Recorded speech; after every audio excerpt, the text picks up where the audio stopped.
Qasim, Suleman, it's a pleasure to speak to you both. This is the first time you ever speak publicly about really anything related to your father or anything at all. For anyone that doesn't know, especially those outside of Pakistan, your father, former Prime Minister Imran Khan, was jailed over a year ago now.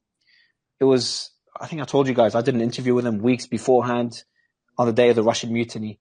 And it's one of the most emotional interviews I've ever done. And, most Pakistanis, most of the international community view this imprisonment as just a complete political witch hunt. And it seems as part of a broader, history of military control by the Pakistani military, or political control by the Pakistani military. That's essentially dominated the country's politics for decades now. I want to start with a tweet by your mother, Jemima. In the last few weeks, there have been serious and concerning developments regarding my son's father, Imran Khan's treatment in prison. The Pakistani authorities have stopped all visits to him by his family and his lawyers. They have also postponed all court hearings. In addition to cutting off in-person visits, and in defiance of a court order, his weekly calls to his sons, Suleman and Qasim Khan, you guys, who are British and who live in London, were stopped on the 10th of September. We've received reports that the authorities have now turned off the lights and electricity in Imran Khan's cell, and he's no longer allowed to leave his cell at any time. The jail cook has even been sent on leave. He's now completely isolated, in solitary confinement, literally in the dark, with no contact with the outside world. His lawyers are concerned about his safety and well-being. So that was your mum a few months ago, October last year. Guys, again, pleasure to have you on the show. And my first question is this an accurate description by your mother? Yeah, completely. We've known for a while that he's gone through periods of having no light in his cell. He's been in there for nearly 2 years, and there have been periods of, no access to the outside world, no access to doctors. We're well aware of the situation, and he's been in, prolonged solitary confinement. If only we were able to speak to him more. The court mandates that we speak to him once every week. We speak to him once every 2 or 3 months, if that. I think that tweet, when that tweet was put out, was actually after large protests in Pakistan about the elections and about just general suppression of democracy in Pakistan. And as a punishment, I think they really ramped up those punishments, no light in the cell, no visitors, and so on. So I heard that I think he mentioned it himself, and a few others have talked about it, that he's in a death cell, which is essentially not only solitary confinement, but solitary confinement that's mainly aimed at either those with a death sentence or even terrorists.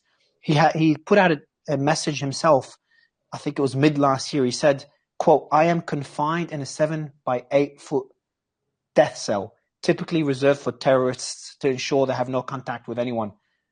Can you tell me more about that cell and his conditions, and maybe also give us an idea of the last time you've spoken to your father? What we know is that he has no access to other prisoners.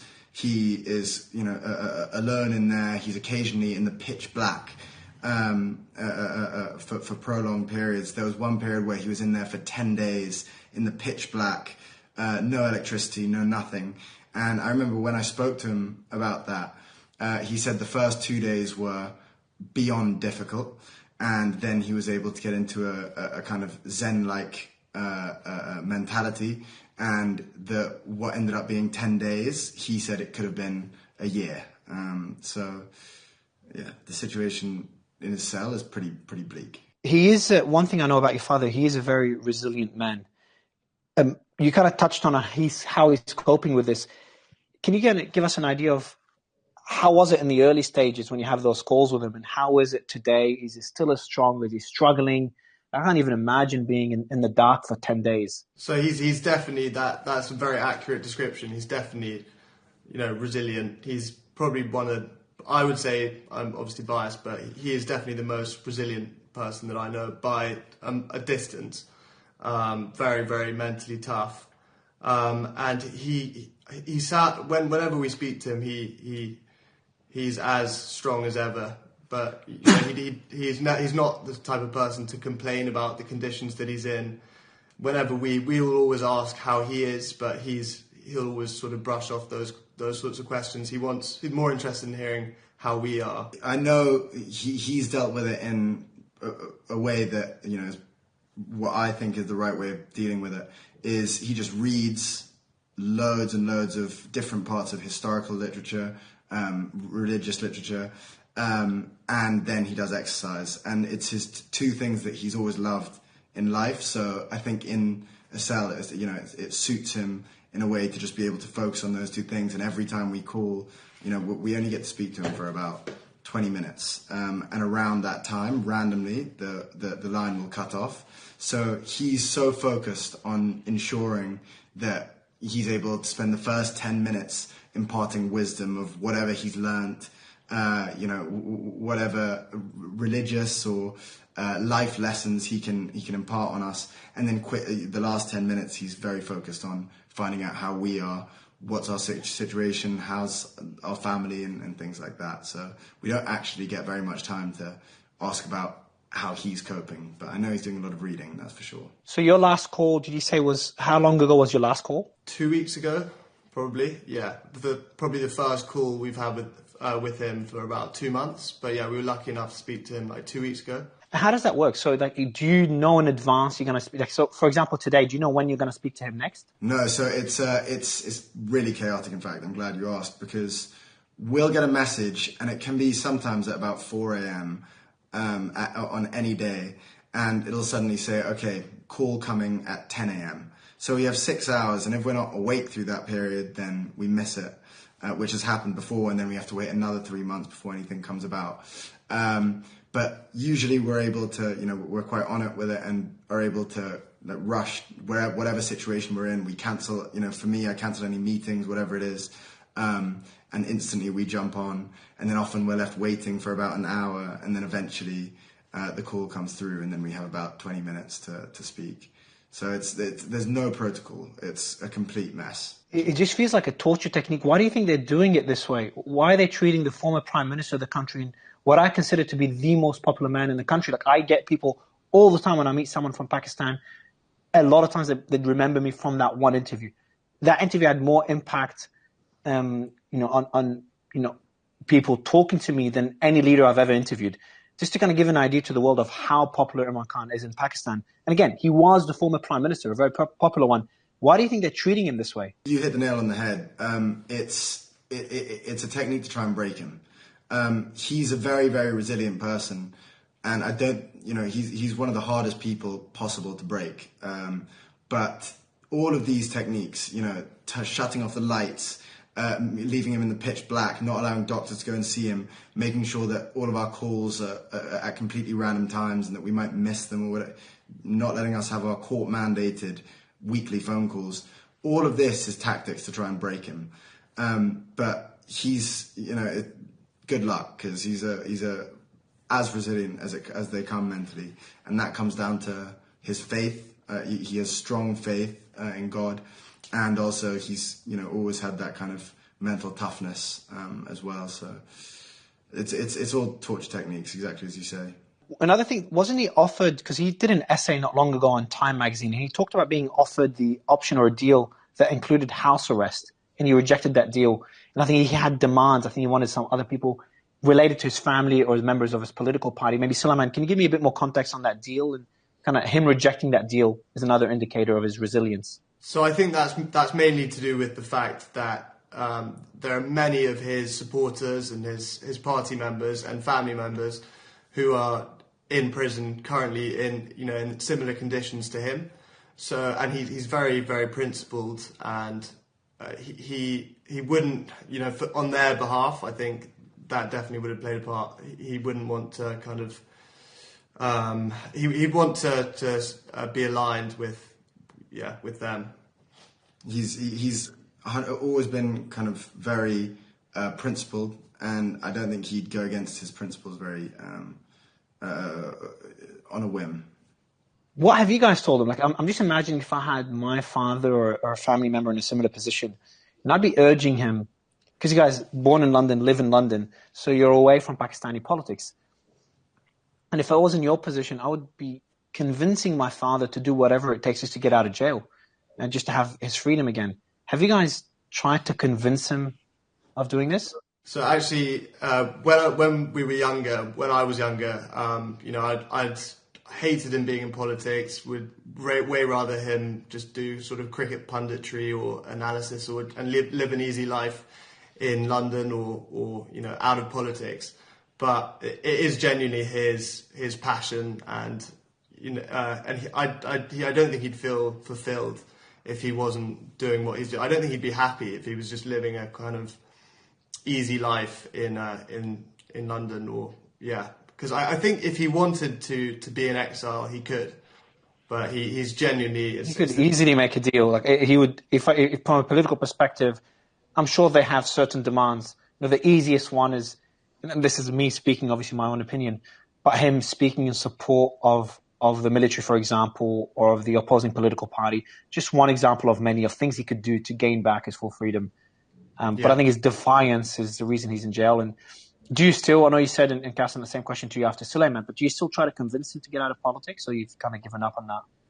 No, I mean, I personally would never, I wouldn't even want to say that to him, because imagine you're his son and all he speaks to. So when we spend time with him, a lot of the time we'll be kind of whatever, when we were younger, we were playing cricket with him. Now, watching films, whatever it is, half of the time he's spent lecturing us on rule of law, justice in Pakistan, how, the reasons why he got into politics. We know them so well. And it would be just to go against everything he preaches about, to suddenly just say, okay, I'm going to give up and I'm going to live an easy life. It's just, it's not in his nature. He has a single-minded obsession to try and help the people of Pakistan, and it's in such turmoil right now, Pakistan. He's dedicated to it, and he's not going to give up. And he's always wanted you guys to be out of politics. Is that correct? Yeah. Yeah.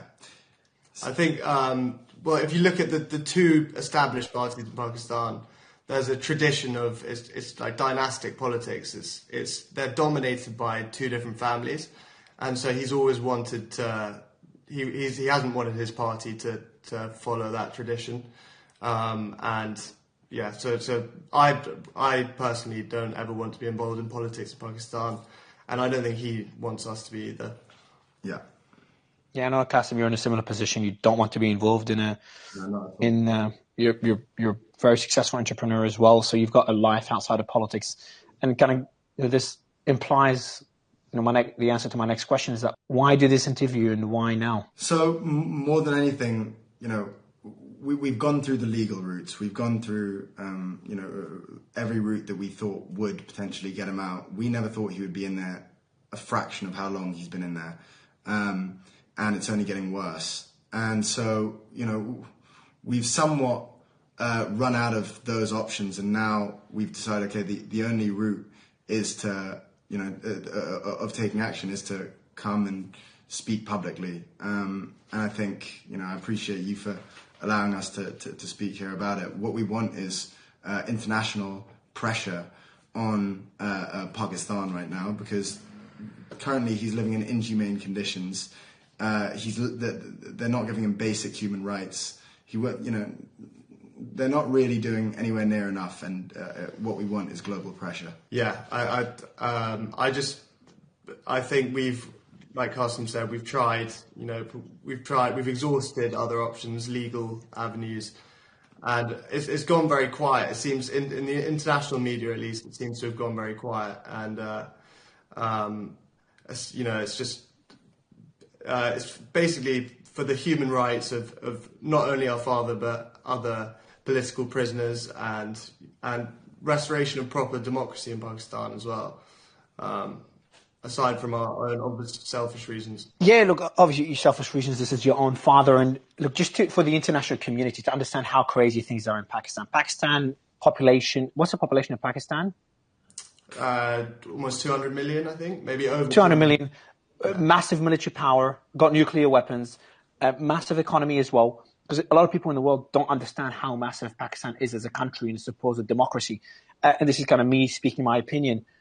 I'm a big advocate of democracy and free speech. And what's happened in Pakistan, they literally banned X. X is completely banned, cracked down on protesters. The name of your father was banned from TV, radio stations, I think social media as well. Literally, no one could even say his name. I don't know how anyone could call this a democracy. And what's funny is that people would refer Qasim, they would use your name to refer to your father, Qasim Khan, as a way to defy that ban. And the allegations against your father are mind-bogglingly stupid. Like, I understand this is political targeting, but just went way above any red line one could imagine in any democracy. I mean, I've been very critical of Brazil. Brazil hasn't done near as much as what Pakistan is doing. So it's just honestly heartbreaking what your father's going through and what the country's going through. And again, this is me speaking my opinion. And, you know, I know that you're coming on this interview away from politics and talking more about your father. But I just wanted to kind of mention to anyone listening that's outside of Pakistan what is happening in that country and how important your dad's fight is. You did talk about international pressure on Pakistan. And we've seen a bit of that late last year, and it's kind of quieted down now. I'm not sure why. I want to talk about what Richard Grenell, who's a special envoy in the Trump administration. He essentially openly called for your father's release. I think it's the end of last year, after the elections, after Trump won the elections. He said, "Have you had any contact with it?" Sorry. My question to you first, before I read out his quote: have you had any contact with Richard whatsoever before that quote or afterwards? So we haven't. We're very grateful to Richard Grenell for all the support he's shown, and I've seen his tweets. But no, we haven't had any contact with him personally. Let me read out his tweet. This is Richard on Twitter. I think it's November last year. Watch Pakistan. They're Trump-like leaders in prison on phony charges, and the people have been inspired by the US red wave. Stop the political prosecutions around the world. First, he does refer, and I've done the same when I interviewed Imran Khan, for people to relate to Imran Khan's personality. I compared him a lot to President Trump. They've gone through similar political targeting. Trump emerged victorious. Obviously, he's president now, and your father's in jail. What are your thoughts on Richard's characterization in that tweet? I think there's definitely parallels in the kind of the lawfare and the way he's been targeted. And yeah, I understand the comparison. What about he calls them phony charges. He also says that people have been inspired by the US red wave, and he calls it political prosecution, which you've kind of mentioned already. Would you say this is a fair characterization by Richard? And to add to that as well, what would be your message to others in the Trump administration, including Trump and Elon himself, on what they could do to help, if anything, to help your father? So I think that's definitely a fair characterization when it comes to Pakistani politics. 100%, they're false charges, trumped-up charges. Anyone who looks into it a little bit can kind of see that. In terms of a message to the Trump administration, we'd call for any government that supports free speech and proper democracy to join the call for our father's release, and especially the most powerful leader in the world. I mean, I completely agree. I mean, what we want is just the international community to look at what's going on and hopefully take action. And who better than Trump to gain the attention of? So, we'd love to speak to Trump or try and figure out a way where he would be able to help out in some way, because at the end of the day, all we're trying to do is free our father, bring democracy in Pakistan, and just ensure he has basic human rights. Would you be open? So, if there's anyone in the world, anyone with a large following or political influence that would like to help, and this is a question I just thought of now, would you like them to just be public about it? Would you like them to reach out to you guys? What would you What would you recommend? What would you ask people to do? Both, I think, to definitely speak out about it. I think that's huge. That would be huge, just to create a bit more noise, because it's definitely gone a bit quiet recently. And definitely, if someone had a bit of we would love people to reach out to us if they have some influence or a potential to help with this situation. I want to read out a quote here from your father, going back to what we talked earlier, because it's not just your father that was targeted. His current wife is in jail. Other family members of his political party have been targeted in different ways. I remember when I interviewed your father, a lot of people within his party were on the run or in different countries worried about family members. I've spoken to many of them privately. I'll read out a quote again from the same essay from your father in Time magazine. He says, "Our social media volunteers, supporters in the diaspora, and activists have had their families harassed and abducted, all in an effort to silence dissent." Have you seen this? Is that true? Have people been abducted that are supporting your father? Yeah, I think it's been quite widely reported that there have been journalists, supporters, party members who've been abducted, kidnapped. There have been reports of people being tortured. I think that's pretty valid. Does that worry you guys? Go ahead, Qasim. Well, no, I was going to say, I mean, Suleman cautiously says there have been reports. It seems pretty clear, they're giving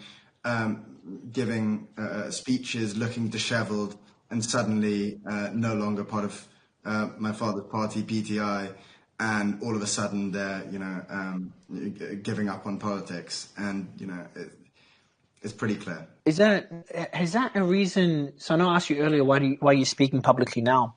What's the reason you've never spoken before? And maybe going back and maybe you could describe the early days when your father was arrested. Where were you when you heard about it? What first came to your mind? Did you expect it? I know you already said you wouldn't expect it to take this long. I'd love to know this first, why not spoken publicly before? And the early days of the first arrest and release, because there was massive protest, and arrested again when everyone just kind of slowly quieted down. So we've always been quite private people. It goes back to what we were talking about earlier, where our father never wanted us to be in politics. We were never interested in it anyway. And so it made sense to just live a more quiet life. And that was a good element of living in England, is that we didn't have to live quite so much in the public eye. But I remember very vividly where I was when he got arrested. I was about to give, at the time, the biggest speech of my life for my startup, for Mifu. And I was about to get on stage and speak to about 100 people. And as I was preparing for it was about an hour and a half before, my business partner, I see him go pale, and he shows me his phone, and I see that he's been arrested. And at the time, we have quite a thick skin with this kind of stuff. We've seen him get shot. We've seen him get arrested multiple times. We've seen him, he's sat us down and told us he's going against mafias in Pakistan. We're quite used to this kind of thing. So when it happened, frustratingly, I remember I saw it, and I just thought how trivial my speech is, even though it was the biggest speech I could possibly give at the time. And I went up, and I my head was in the clouds, and I fluffed my lines, but we ended up doing okay. But what really stuck out is, at the time, I just, even though it shook me, I had no concept of how long it would be. I really thought it would be a couple of months maybe maximum. But this time, it turned out it's nearly 2 years now, and he's been in solitary confinement the entire time. It's been pretty brutal. Suleman, well, those early days, your expectations, and where we are today. Yeah, so I remember as well where I was and my reaction, but it wasn't actually a shock to me, because I'd actually spoken to him a few days before, and he'd warned me that there was a strong possibility that he was going to be arrested. But he'd been arrested earlier that year on the 9th or after the 9th of May kind of protests, and he was released a few days later. So I was hoping that it would be a similar situation, yeah. And I just wasn't expecting him to still be in prison now, almost 2 years later. When he was made that offer, sorry, go ahead, Qasim. I was just going to say, the very night before, just remembered, the very night before I was, it happened, I was messaging him about advice for public speaking because I was so nervous about speaking to 100 people. And then in the morning, funnily enough, he was taken. It's just honestly, it's heartbreaking what you guys are going through. At first, I also respect, especially considering Pakistani politics, how always kids are groomed to kind of follow in their father's footsteps. We've seen that in politics for decades in Pakistan. So to see you guys, first the way Imran Khan has kind of moved you away from politics, so essentially protected you, considering how dangerous Pakistani politics is. And to see how humble you guys are. When we met Qasim, I told you that, I was joking about it, how humble you are in general. And, to see you guys speak publicly now in support of your father, knowing how brutal and aggressive Pakistani military or Pakistani government have been against anyone speaking out in support of your father, is something that I respect massively, and I really appreciate that you're doing this. I do want to ask you the question though. When he was offered the opportunity to go under house arrest to get out of jail, did he ever ask you guys? Is his decision always made, or did he ever ask you, do you think I should accept the deal? Did he ever seek that advice from you guys, or do you know if he's actually asked anyone else in your family about this? I don't think he would ever. I just don't see him taking a deal like that. To save his skin. He's a very principled person, as I said. He's comfortable there as long as his mission is being fulfilled, and I don't think he'll just take a deal while other people are sitting in cells on his behalf, his supporters. I don't see him, running off to his house where he's in pseudo prison. Another thing I think people would be very curious about is those calls you have with your father. You talked about him sharing some wisdom, especially with all his readings in jail and things he's learning. Can you tell us some more? And obviously, I'm sure some things are private, but kind of give all the people that are supporting your father and that believe strongly in his cause and have risked their lives on the streets in the protests last year. How are those discussions? What are certain things? What do you think are messages he'd like the world to know as well beyond your private conversations? So he, one thing, there's a lot of private stuff obviously, and most of it's about family. But occasionally at one point recently, he was laughing about how desperate his opposition are getting. With it's not only these kind of torture tactics against him. And he was laughing, now they put me, now I have no contact with the outside world. So when he would sit to see his lawyers, he would say, okay, what's happened in the world? Just very casual. And he's basically just very, very aware of how desperate they are, the censorship. If you didn't know, for the World Cup, the anniversary of the 1992 World Cup, for context, he was the captain of that side that won the World Cup. And in the images for the anniversary, they blurred him out of every single photo or cropped him out of every single photo. So imagine doing that with the captain of the World Cup winning side. And, they're that petty. And so he was laughing about that, which is a nice little touch, I guess. They've cropped his image. Sorry, Suleman, I'll let you speak in a bit, but I didn't know about this. This is getting a bit cartoonish. So essentially they've got, there's images of the World Cup, Cricket World Cup, I assume. And he's a captain. I've known Imran Khan before he was Prime Minister. I'm originally from Australia, so Australia's a big cricketing country, so I know about Imran Khan well. And as a cricket star, he's obviously in all those images and posters. They've cropped him out. Yeah. So they're not even being kind of considerate or being strategic in their censorship. They're just putting it out there, not caring that they're blocking free speech. Suleman, maybe same question to you, is like a bit more, those discussions and kind of a sense of how your father is, because he seems, based on what he said so far, beyond resilient, beyond just being strong and getting through it. Yeah. Making a joke out of how desperate the opposition party is getting. Yeah, well, I'm sure that like I said before, he's not really someone to complain about his conditions. I'm sure it is incredibly tough, like given how small his cell is and everything. But It's 10 days in the dark. It's yeah, brutal torture method. yeah, Brutal torture method. Let alone yeah, cutting out contact and how your phone calls are cut out after 20 minutes. Yeah. It's just disgusting treatment.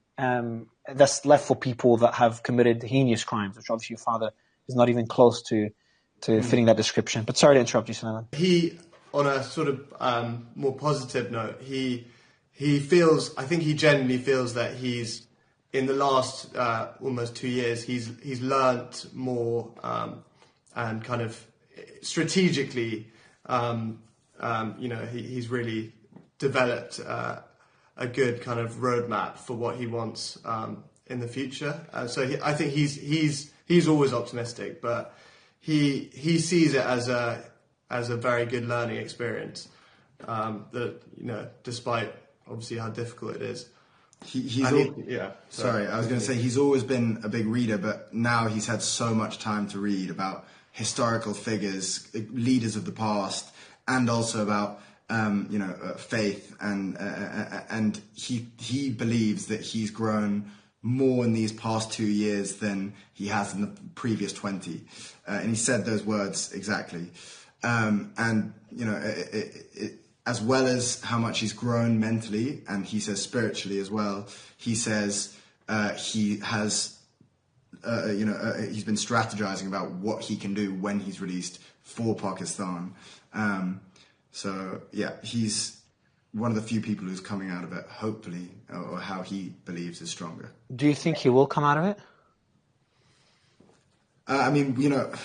Of course I want to believe that, but the reason why we're here is because, we feel like we're somewhat running out of options from legal options or others. And what's worried us most is that a lot of the pressure on Pakistan, a lot of the news reports, it's all kind of died down, or it's fizzled a lot recently. So the whole reason why we're here is because we are getting worried. We're naturally very worried right now. And there have even been threats to prosecute him with offences that would carry the death penalty. So, it's pretty. The reason that the reason we're doing this interview is because the situation is getting pretty desperate. We hope. You can only remain optimistic. Does he know you're doing this interview? Yes. Yeah, we asked him because this is something that he might not be behind. Was what we were worried about. He always likes us to be private and stay away from politics and that whole world. But we asked him on one of the calls. We said, "Do you think it would be okay? We want to do this. We want to see if we can try and help." And he said, "Do it." How is Imran Khan outside of politics? How is he as a person? What is a side of him that the world does not get to see? I mean, he's a very, very dedicated father in a way where, in a strange way, as in he's dedicated his life to politics, to the people of Pakistan. In a way, he has millions of children in his mind, I guess. But every chance he would get when we were younger, he would come down to England. When we would go over to Pakistan, he would, take 2 weeks, somehow take 2 weeks to spend just with us, which is such a difficult thing to do for a man as busy as he is. And he's, I don't think people realize that he's funny, I guess. But these days, we haven't seen him in a while. The last time we saw him, he was conducting a rally for his people. For his supporters, and there was an attempt on his life, and this is a slight side point, I guess, but there was an attempt on his life, and he was shot 3 times in the legs, and if it wasn't for one of his supporters pulling down the gun, he would have been shot in the chest, and the supporter unfortunately lost his life in the process. But after that, we obviously rushed out and we went to see him. And God, the journey over there as well. We were in about a convoy of about 15 cars. We were in a bomb-proof car. There was a decoy car. There were a jammer car for detonators. There was armed militia in front and behind. And as we got to the house, we had to make sure our food wasn't poisoned. We had to stay away from windows for sniper threats. It was so chaotic, and it's, such a stressful period. But that was the last time we saw him. That was 2.5 years ago. That was the last time we were able to properly see him and speak to him. And he was, in a wheelchair with bullets. And it's strange to see him in a wheelchair because he's usually such a presence. He still managed to be, despite hobbling about. But he, that was the only time we were able to see him in recent times. And before then, we weren't able to see him much. But in our early life, he would spend as much time as he could possibly make seeing us. We would see him 7 or 8 times a year for prolonged periods. So it's such a dedicated father, and I don't think people really realize that. You were avoiding the windows because of the risk of snipers. People were checking if your food was poisoned. How do people check that? Taste it. Is the way. Holy shit, that's insane. Well, I mean, no. What a life. Be careful where the food came from, mainly. And, when we went there, we had all of our cousins around who all came into the little compound. And I wanted to play cricket with them and things like that. And we weren't allowed outside in the garden, even though there were walls up high. So they were saying, okay, no, there are tall buildings all the way around there. So we couldn't do any of that. And you should have seen the way when we were trying to get from the airport to a car or the car to an airport, we were surrounded like we were penguins around by security, and we kind of shuffled into the car. It was so dramatic, and I don't say it lightly. I mean, because every time we've gone to Pakistan, there's drama, but this last time we went, it was beyond. Would you feel safe to go there now at all if you could see your father?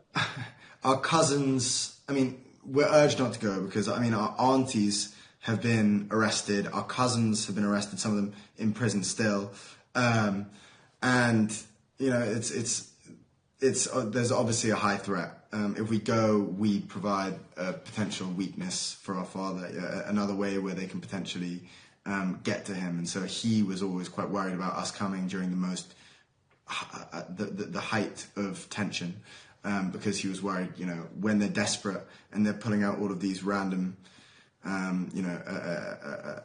ideas, you never know what they might do. But we've obviously thought about it. You never know. If you had a message to the Pakistani military or the establishment or those in power or those that make the decisions, what would be your message to them? I would say just respect respect democracy in Pakistan. Respect the kind of the people's clear choice, which anyone who has looked into the previous general election can see. They weren't allowed to stand. Our father's party, PTI, their candidates had to run as independents, and they still won the most. And let alone all the other ways they tried to obstruct the democratic process, they still won the most seats in the National Assembly. So it's pretty clear who the people's choice, the party that is the people's choice, and the leader that they've chosen as well. So I would say respect the choice of the Pakistani people.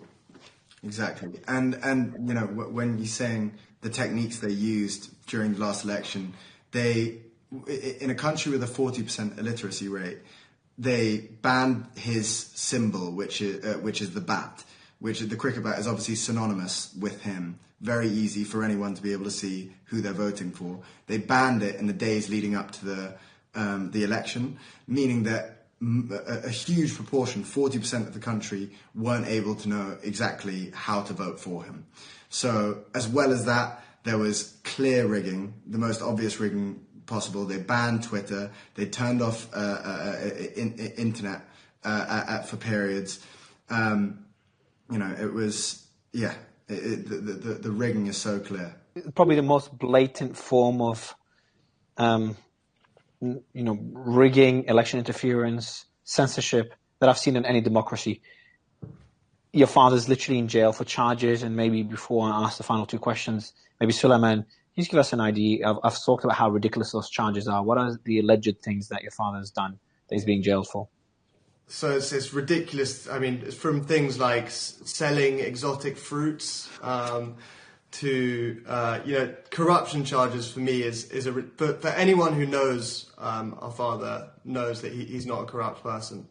If he was a corrupt person, he wouldn't have struggled for 20 years. Started his own party, struggled for 20 years to even be taken seriously in politics. He could have just joined one of the established parties, as they've offered him many times. And amassed wealth that way. But he's not I think even the establishment know that he's not a corrupt person. So it's absurd to charge him with corruption. Two last questions, guys. Before this interview, considering how sensitive the matter is, considering what's happening in Pakistan, considering the fact that you both have never spoken publicly, what was the reaction of your family? The family's been targeted politically for 2 years, if not more now. What were their reaction to you guys doing this? Obviously quite hesitant. Some of them were very behind it. I mean, it's a little bit of a mixed bag depending on who you ask. But, I think at the end, what we were able to say, convince them was that, if there's a way that we can help, and if there's any way that we can try and get him out of prison, whether that's pleading to the international community, speaking to people like Trump or whoever it might be, if there's any way that we can make a slight difference, it's worth doing. So we're happy to show our faces publicly for this. My last question to you guys is: you've spoken to your father 2 weeks ago. If he was doing this interview somehow, so we sneaked in a camera and did it live without the guards knowing, what would he say to anyone listening? What would be his message, especially to the people in Pakistan and to the people of the rest of the community? From our perspective, we can tell you that he's keeping, he will stay strong until he's released, and when he is, hopefully he can make a change. And guys, what would be your message? What would be your message, Qasim, Suleiman, to the people of Pakistan and to the rest of the world? Don't lose faith that I can tell you, has not lost faith. He hasn't given up. He's not just sitting in his cell, kind of twiddling his thumbs.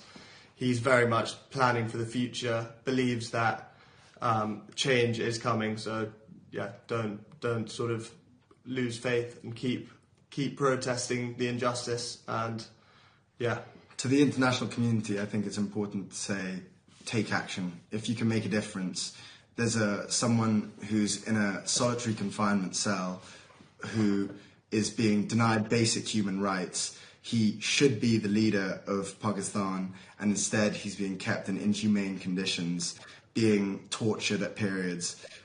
So if you care about human rights, this is paramount. This is number one on your list. Anything else that I missed in terms of what he's going through? Because I think it's very, very important to highlight this to the world.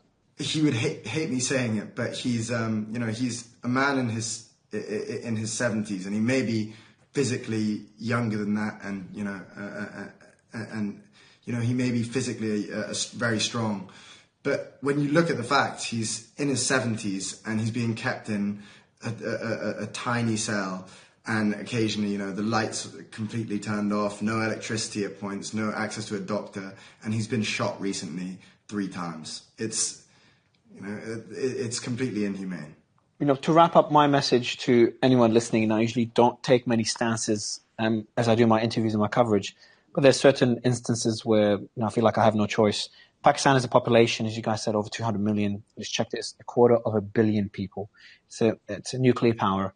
It's an economic giant, and more importantly, it's meant to be a democracy.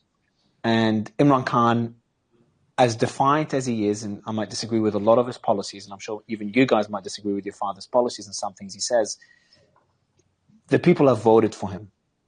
And I think the world needs to understand that if you stand idle when one democracy is threatened, and if it works, whoever tries strategy in one democracy, it could be replicated in other democracies.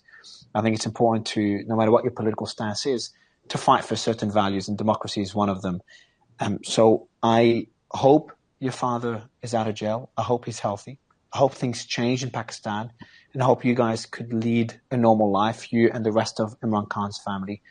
I really appreciate your time. I appreciate Imran Khan saying okay to this interview, and I hope to be interviewing Imran Khan again, hopefully soon. I really appreciate your time, Qasim and Suleman. Thank you, guys.